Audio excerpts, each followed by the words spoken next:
호수공원이 처음 만들어졌을 때 그 조성공사의 최고 책임자 중에 한 사람이 제가 아는 분이었습니다.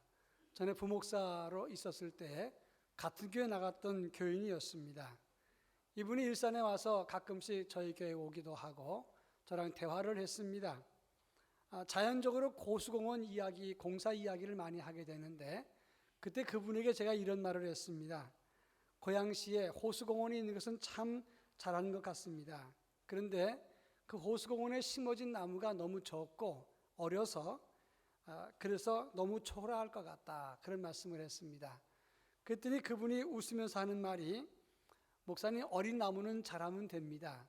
그리고 이제는 시민들이 공원을 가꾸고 잘 사랑해야만 나무 그늘도 생기는 것이고 사람 그늘도 생기는 것입니다. 우리가 공사 끝나면 손 떼고 떠나지만 이제 이 공원을 품격 있는 공원 만드는 것은 시민들의 몫입니다. 그런 이야기를 했습니다. 시작은 미흡해도 어떻게 가꾸는가에 따라서 품격 있는 그런 공원이 될 수 있다고 하는 이야기였습니다. 우리 교회가 지난 2012년 5월부터 운영했던 신우동 종합복지회관, 고양시에서 가장 작고 보잘것없는 복지회관이었습니다. 그런데 최근에는 고양시에서 가장 강력하고 힘 있는 복지회관으로 운영되고 있습니다. 며칠 전에 복지회관에서 정기적인 간행물에 머릿말을 써달라, 그래서 제가 전화를 해서 지난 1년 동안 우리 복지회관에 참여했던 자원봉사자가 몇 명이며 또 1년 동안 후원받은 금액은 얼마나 되느냐 물었습니다. 작년 1년 동안 현금 후원으로 7,037만 6,540원의 현금이 들어왔고 물품 후원은 5,884만 5,220원이 들어왔습니다. 1년 동안 자원봉사자만 연인으로 계산했을 때 3,268명이 그 좁은 복지관에서 봉사활동을 했다는 것입니다. 참 대단하다 생각을 했습니다. 처음 시작은 고양시에서 가장 작게 시작을 했지만 지금은 많은 후원자들과 봉사자들, 특히 우리 교회를 비롯한 많은 분들이 큰 그늘이 되어 주셔서 어렵고 힘든 사람들이 깃들일 수 있는 큰 복지관이 되었다 생각을 합니다. 비록 복지관은 작지만 시작은 초라했지만 가면 갈수록 더 큰 그늘이 된다, 그런 말씀이 것입니다. 교회도 마찬가지입니다. 우리 교회도 가면 갈수록 성도들이 잘 교회를 가꾸어서 이 교회가 생명의 그늘이 되고 믿음과 품격과 영성 있는 그런 교회가 될 수 있기를 바랍니다.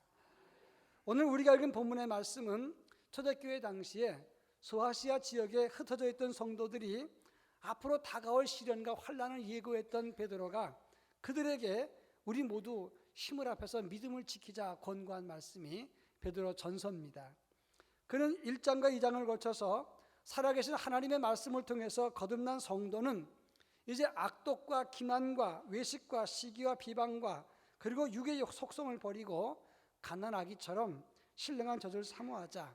그리고 너희는 산돌같이 신령한 집으로 세워지라, 이렇게 강조한 말씀이 오늘 우리가 읽은 본문의 내용인 것입니다. 저는 앞으로 몇 주 동안 이 본문을 중심으로 어떻게 우리가 하나님의 교회를 가꿀 것인가, 특히 7, 8월 달 성경학교와 수련회가 있고 또 비전 트립이 있습니다. 여러 가지 행사들이 무더운 여름날 진행되는데 이와 같은 때에 우리는 어떤 자세와 믿음으로 하나님의 교회를 섬길 것인가, 이런 문제를 함께 살펴보도록 하겠습니다. 제일 먼저 5절 말씀을 다 같이 한번 읽어보겠습니다. 5절, 너희도 산돌같이 신령한 집으로 세워지고 예수 그리스도로 말미암아 하나님이 기쁘시게 받으실 신령한 제사를 드릴 거룩한 제사장이 될지니라. 오늘 본문 5절에 보면 예수 피로 정결케 된 하나님 백성은 하나님 나라를 위해서 신령한 집으로 세워져야 된다, 이렇게 강조하고 있습니다. 여기서 산돌이란 말이 나오는데 리더이 존데스라고 하는 말인데 이것은 살아있는 돌이다, 그런 뜻입니다. 살아있다는 말은 부활의 주님을 상징하는 것이고 여기서 돌이라고 하는 것은 영어로 말하는 스톤입니다. 그러니까 이 돌은 그냥 돌이 아니라 6절에 보니까 내가 택한 보배로운 모퉁이 돌을 시온에 두노니, 이렇게 말을 했는데 시온에 모퉁이 돌을 두었다 그랬습니다. 이 말은 하나님의 성전의 초석이 된다는 것을 말하는 것입니다. 너희도 산돌같이 신령한 집으로 세워지라, 이 말은 하나님의 교회에 모퉁이 돌처럼 너희는 기초석이 되라, 이런 의미를 담고 있다고 하는 것입니다. 여러분, 성도의 사명이 무엇입니까? 성도의 역할이 무엇입니까? 하나님의 교회의 기초석이 되는 것이 성도의 사명이요 역할이라고 말할 수가 있습니다. 교회의 영적 수준과 그 교회의 품격과 힘은 그 교회가 얼마나 큰 교회냐, 교인이 얼마나 모이느냐, 헌금이 얼마느냐, 이런 것 갖고 결정되는 게 아닙니다. 비록 숫자가 적을지라도 그 교회의 기초석 되는 헌신과 수고하는 사람들의 숫자가 얼마나 되는가, 그들이 어떤 마음으로 봉사하는가에 따라서 그 교회의 품격과 그 교회의 힘이 결정된다고 하는 것입니다. 지난주 찬송가 경연대회 참 은혜스럽고 흐뭇했습니다. 아마 참석하신 분들은 모두 다 참 축제 같다 그렇게 느꼈을 것입니다. 특별히 금년에는 감동스러운 것이 곡의 변조가 많았습니다. 그리고 한 곡만 그냥 부른 게 아니라 메들리 찬양곡으로 이어지기도 하고, 또 어떤 경우는 뮤지컬 같은 그런 분위기가 있었습니다. 가면서 느끼는 게 상당한 수준까지 올라가는구나, 너무너무 훈련을 많이 했다 생각이 들었습니다. 그런데 어떻게 이렇게 잘할까 생각을 해봤습니다.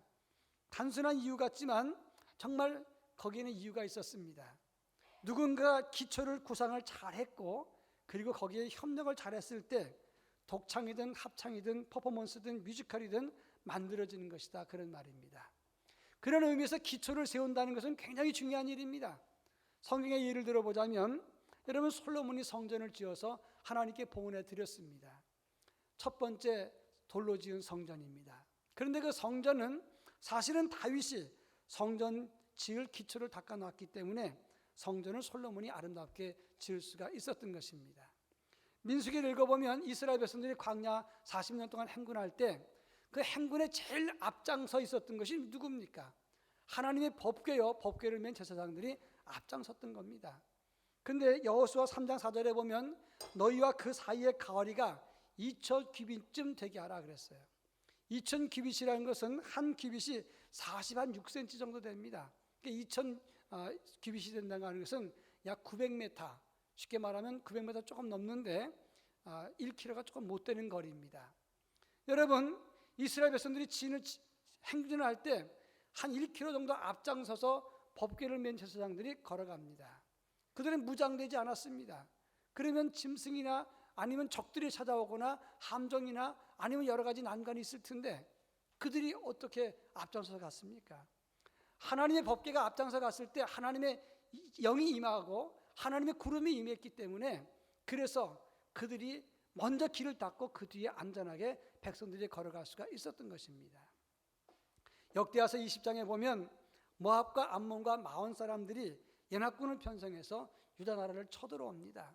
세 개 나라 민족이 연합군을 편성해서 유다 백성을 칠 때 여호사밧 왕이 하나님께 무릎을 꿇고 기도합니다. 하나님, 우리를 도와주십시오. 저 많은 병력을 우리가 어떻게 합니까? 그런데 하나님이 응답하십니다. 너희는 이 전쟁에서 싸울 것이 없나니 대열을 이루고 서서 너희와 함께한 여호와가 너희를 구원하시는 것을 보라.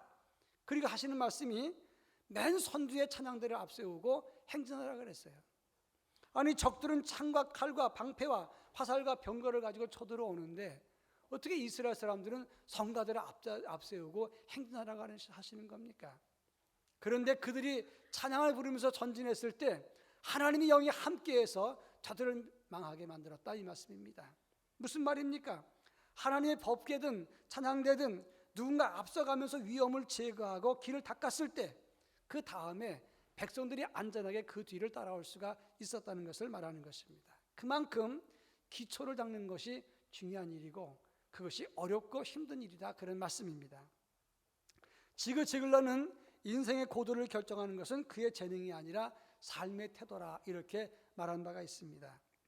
얼마나 유능하고 얼마나 많은 것을 가졌느냐, 배웠느냐, 어떤 직분에 있느냐, 그것에 따라서 그 사람의 가치가 결정되는 것이 아닙니다. 어떤 태도를 가졌느냐에 따라서 사람의 값이 결정된다고 하는 것입니다. 그런 의미에서 많은 것을 가지고 배워야만 하나님의 교회의 기초가 되는 게 아니라 이 말씀입니다. 비록 가진 것이 없어도 어떤 자세를 가지고 섬기느냐에 따라서 기초석이 될 수가 있다고 하는 것이고, 그것은 누구나 다 할 수 있는 일이다, 이런 말씀입니다. 몇 년 전에 돌아가신 서병조 장로님 살아계셨을 때입니다. 그때 우리 교회에서 성경 읽기를 하고 있었습니다. 지금 여기 계신 이훈영 집사님 두 분이 1년에 20독 전후해서 성경을 읽었어요. 제가 한번 신방을 갔었는데 서 장로님이 그런 얘기를 하십니다. 목사님, 너무 성경을 많이 읽다 보니까 눈이 침침해집니다. 그래서 제가 그랬습니다. 장로님, 그러면 성경 읽기를 천천히 하십시오. 성경을 좀 속도를 줄이십시오, 얘기를 했습니다. 그때 저에게 이런 말 했습니다. 저는 가진 것도 없고 그리고 나이도 많습니다. 무엇으로 제가 교회의 본이 되겠습니까? 성경 읽는 것만으로도 제가 기초가 돼야지요. 두 분이 성경을 그렇게 읽었던 그 해에 저는 그분들 도전받아서 제가 1년에 4독 성경을 했습니다. 그렇습니다. 가진 것도 없고 배운 것도 없고 나이 늙으면 어떻습니까? 크지 않아도, 비록 작아도, 많지 않아도 살아있는 믿음으로 내가 누군가에게 성전의 기초가 되겠다, 그런 마음을 가지면 되는 것입니다. 호수공원에 심었던 작은 나무들이 이제 20여 년이 지나니까 큰 나무가 되고 그늘이 생기지 않습니까? 마찬가지로 우리 개개인은 작은 나무가 될지 모르지만 그 나무가 모여져서 숲을 이룰 수 있고, 그 숲이 이루어졌을 때 새들이, 그리고 지치고 심신이 힘든 사람들이 거기 깃들일 수가 있게 된다, 그런 말씀입니다. 우리 교회는 큰 나무가 되고자 하는 게 아니라 작은 나무지만 나 작은 나무라도 하나님의 성전의 기초가 되겠다는 그런 열심과 믿음을 가질 때 이런 나무들이 모여서 큰 숲을 이루게 되는 것입니다.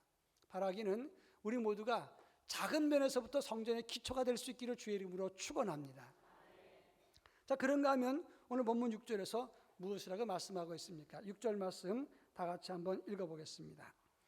성경에 기록되었을 때 보라, 내가 택한 보배로운 모퉁이 돌을 시온에 두노니 그를 믿는 자는 부끄러움을 당하지 아니하리라 하였으니.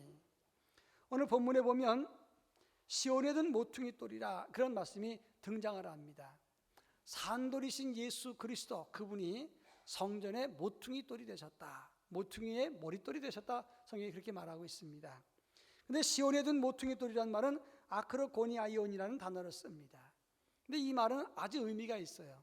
첫 번째로 가장 높다는 의미의 아크로스라고 하는 단어와 또 한 가지 유대 건축 양식에서 나타나는 말인데, 이 두 벽, 양쪽 벽의 꼭지점 되는 그 지점의 머릿돌, 그 기초석을 고니아이오스라고 단어를 합니다. 그러니까 가장 높은, 그리고 두 꼭지점의 기초석, 그런 말이 합해서 아크로고니아이온이라는 단어가 된 것입니다. 예수님께서 산돌이시지만 두 벽을 잇는 모퉁이 돌의 머릿돌이 되셨다, 성경은 그렇게 말씀하고 있습니다. 그러니 너희도 그와 같은 산돌이 되라, 이렇게 베드로가 말씀하고 있는 것입니다. 베드로가 이 말을 한 것은 의미가 있습니다. 유대인과 이방인, 할례인과 할례받지 못한 무할례인, 죄인이나 종, 이 지방 사람이나 저 지방 사람, 식자나 무식자, 있는 사람이나 없는 사람, 다 양쪽 벽을 잇는 모퉁이의 기초석이 되라, 이런 의미가 있는 것입니다. 현대적 의미에서 설명하자면 돈 있는 사람이나 없는 사람이나 나이 든 사람이나 젊은 사람이나 유능한 사람이나 유능하지 못한 사람이나 다 양쪽 벽을 다 어우러서 하나님의 성전을 지어가라, 이런 의미가 담겨 있다고 하는 것입니다. 갈라디아서 3장 28절에 보면 너희는 유대인이나 헬라인이나 종이나 자유인이나 남자나 여자나 다 그리스도 예수 안에서 하나이니라, 이렇게 말하고 있습니다. 사실 교회는 여러 사람이 모이는 곳입니다. 아주 건강한 사람이 모이는가 하면 병든 사람도 있어요. 신체적으로 완벽한 사람이 있는가 하면 신체적으로 불완전한 사람도 있습니다. 정신적으로 건강한 사람이 있는가 하면 정신적으로 건강치 못한 사람도 있습니다.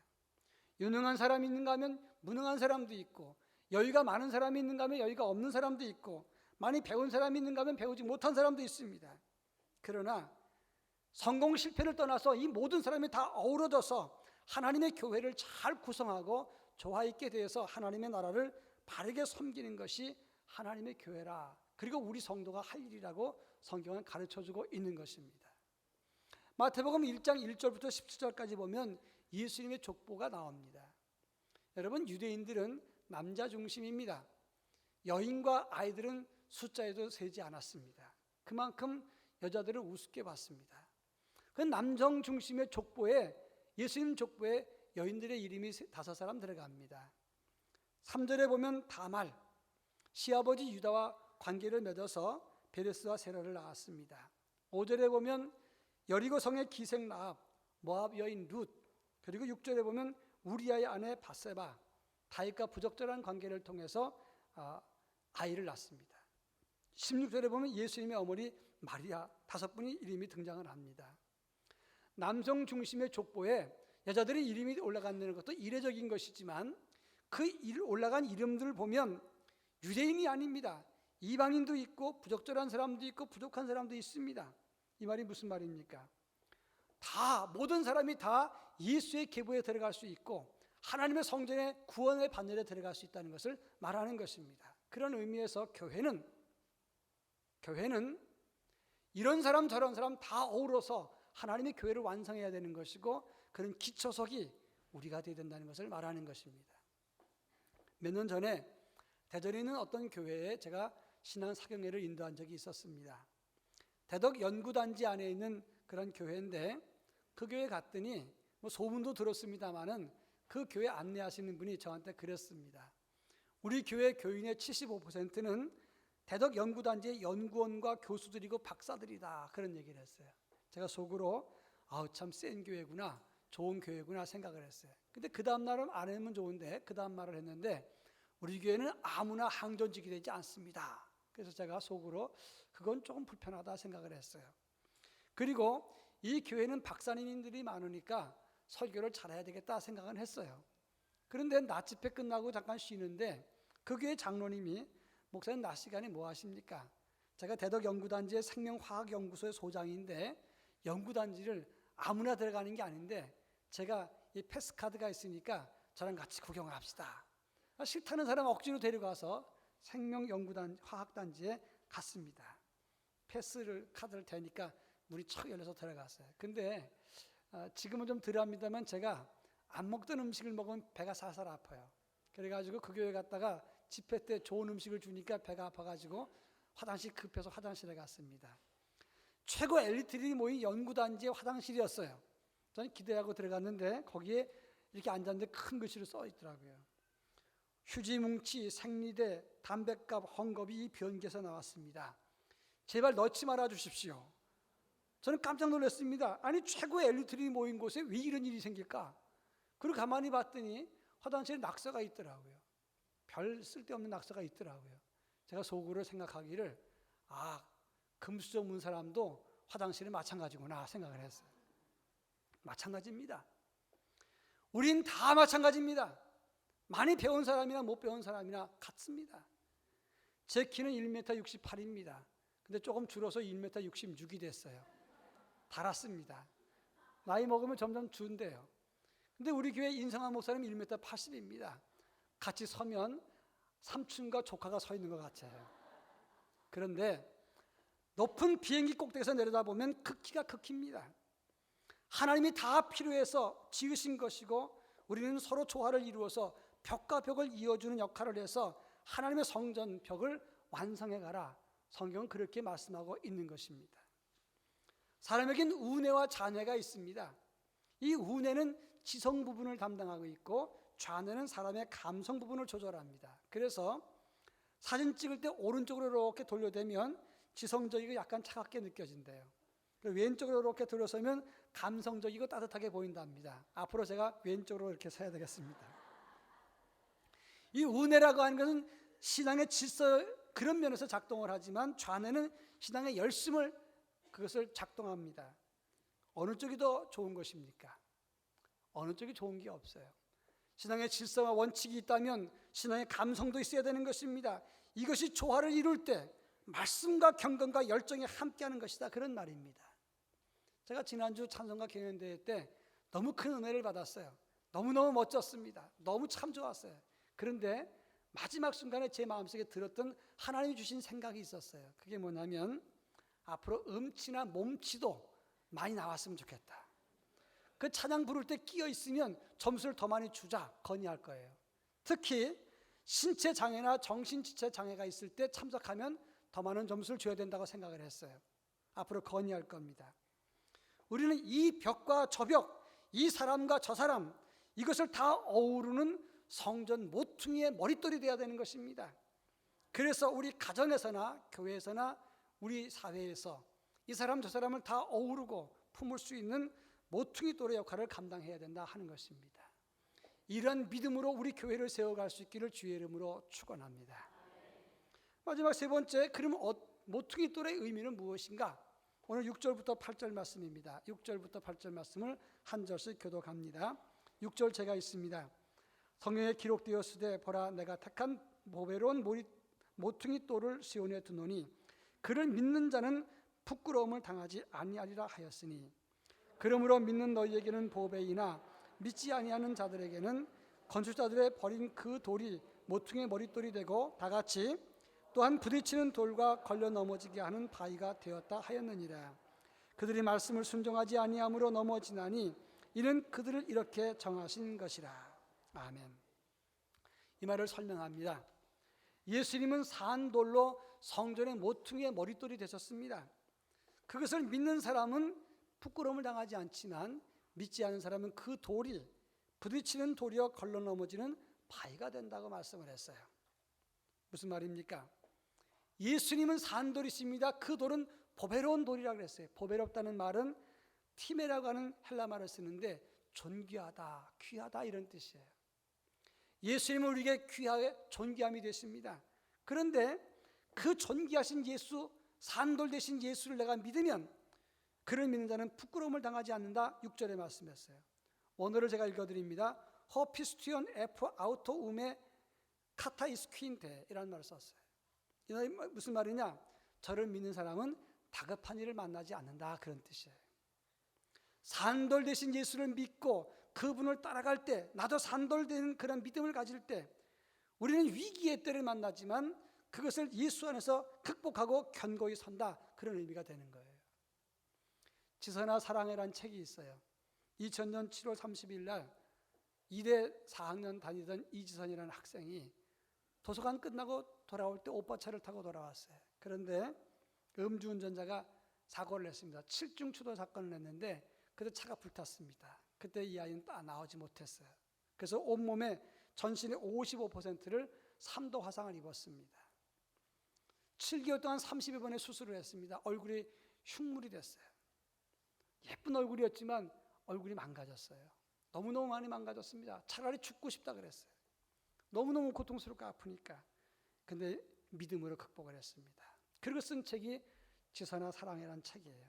지금은 미국 가서 공부하고 나서 교육학 박사를 가지고 한국에 돌아서 봉사를 합니다. 기자가 물었습니다. 이전에 당신의 아름다운 그 모습으로 돌아가고 싶지 않습니까? 그때 그분이 이런 말을 했습니다. 아니요. 지금 이 모습이 좋습니다. 지금 이 모습 흉물스럽긴 하지만 그동안 받았던 하나님의 사랑이 너무 컸기 때문에 그래서 저는 옛날로 돌아가기 싫습니다. 그 지선아 사랑이라는 책이 수많은 시련 만난 사람에게 감동을 선물했고 용기와 희망을 주었어요.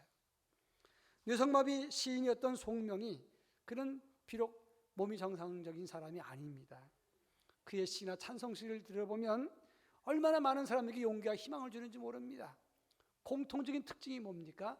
산돌 대신 예수를 품고 그들이 그 위기와 시련을 극복해서 견고히 서서 부끄럽지 않은 사람이 되었다는 겁니다. 그렇습니다.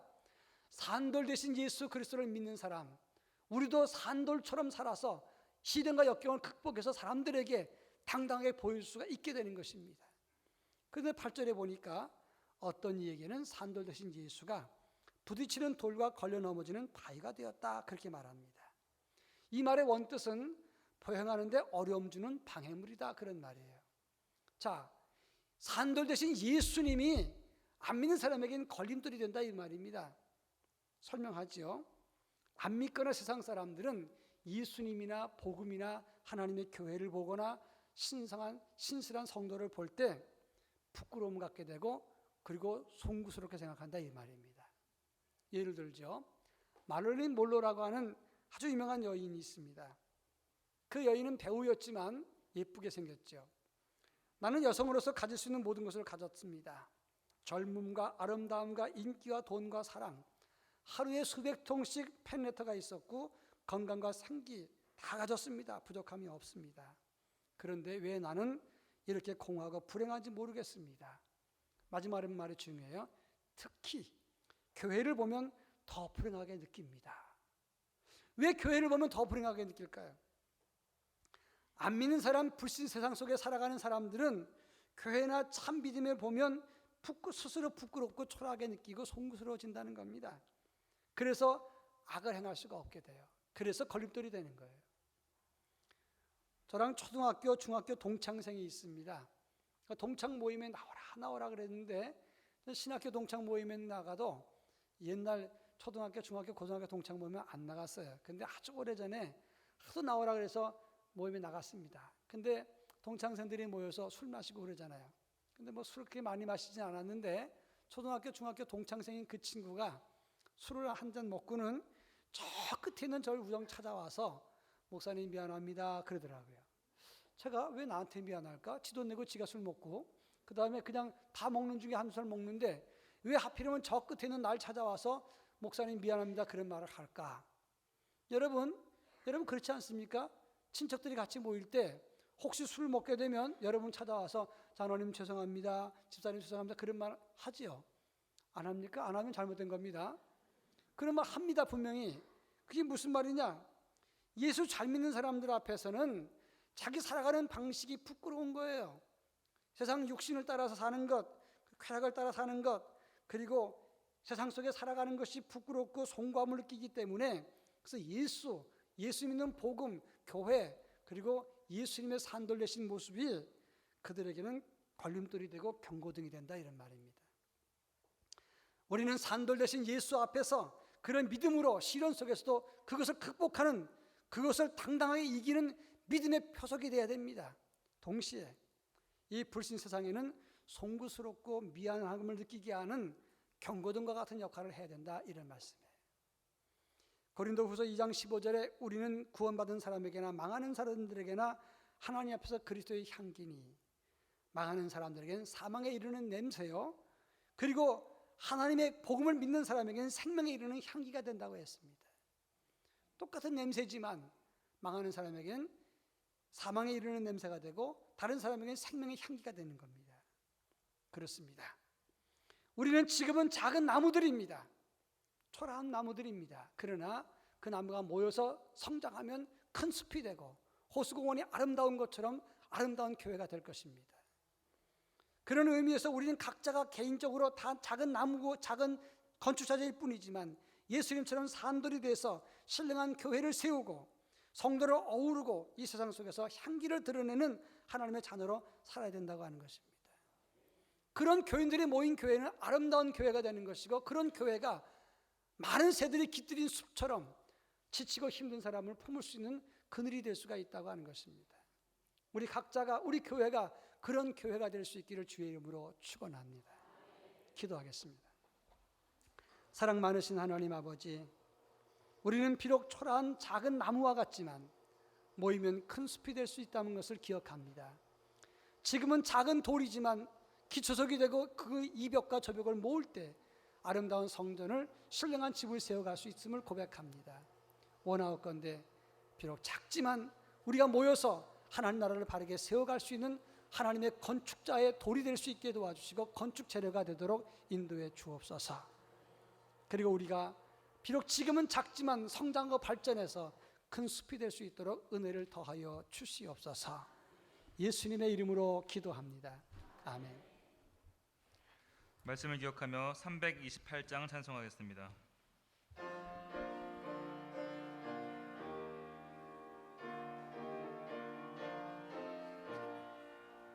너 주의 사람아 헛된 일 버리고 마음과 뜻과 힘 다해 왕의 왕 섬기라. 너 주의 사람아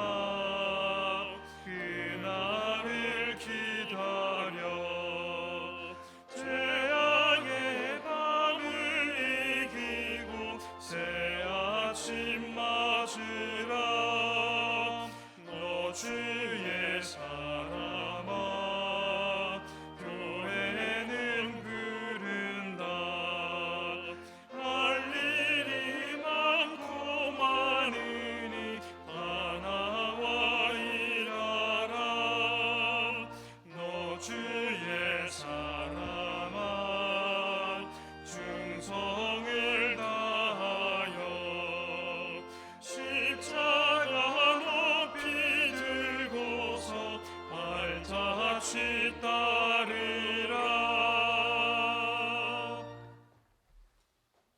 지난주에 등록하신 새 가족을 소개합니다.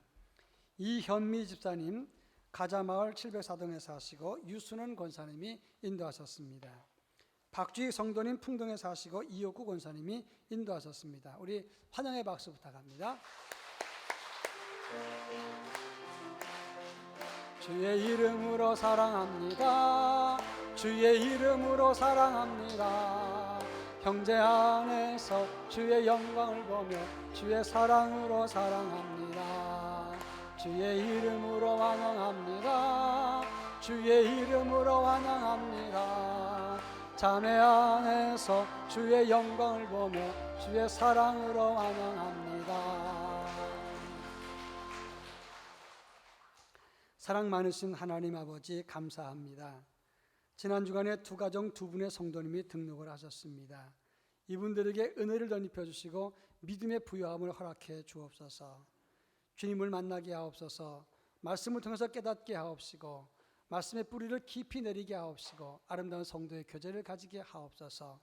그래서 교회 생활이 행복하고 이 교회의 기둥으로 쓰여지는 의로운 도구가 되게 하옵시며 특별히 가면 갈수록 더 좋아지는 하늘의 복을 받아 길이 열리게 하시고 자녀가 잘 되며 그리고 풍성한 열매를 맺어서 풍성하고 아름답고 복된 하나님의 거룩한 자녀들로 살아가게 하옵소서.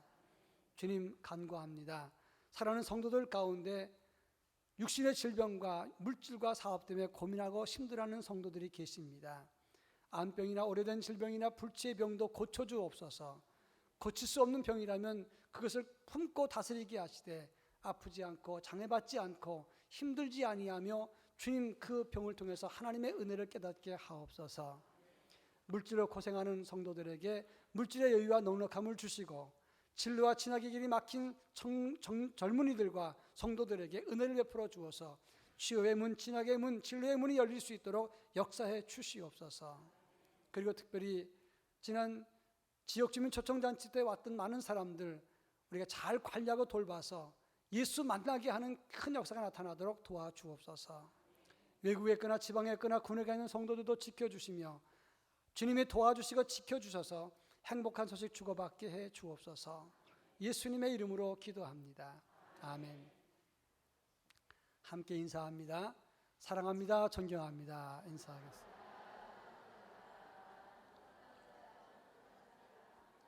한 번 더 인사합니다. 당신 때문에 행복합니다. 고백하세요. 네, 감사합니다. 혹시 여러분 가운데 새로 나오신 분이나 등록을 원하시는 분이 계시면 나가실 때 지하 카페 가셔서 저를 꼭 만나고 가시기를 바랍니다. 전에도 부탁드렸지만 지난번 지역주민 초청 주일 때 오신 분이 90명이 넘습니다. 물론 그분들이 다 등록하실 분들은 아니겠지만 초청하신 분들은 잘 돌보고 배려해서 어느 곳에서든지 예수를 만날 수 있도록 여러분들이 많이 도와주시기를 부탁드리겠습니다.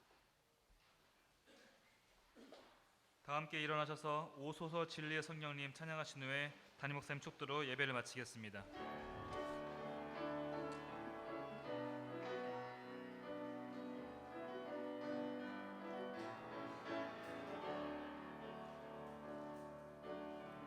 오소서 진리의 성령님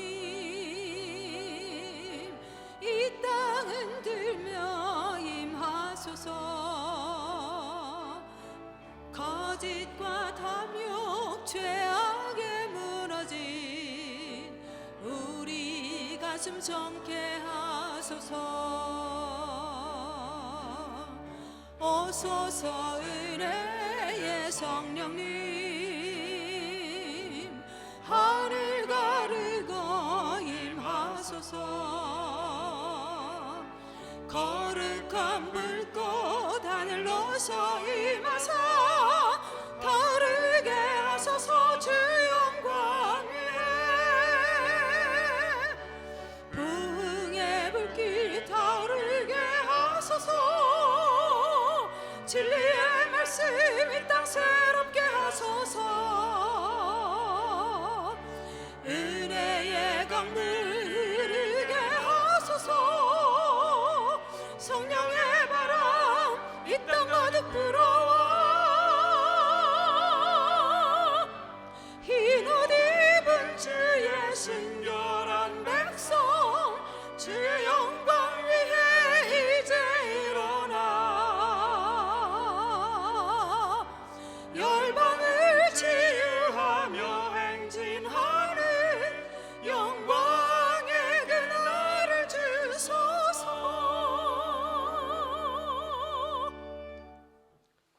이제는 우리 주 예수 그리스도의 은혜와 하나님의 극진하신 사랑하심과 성령님의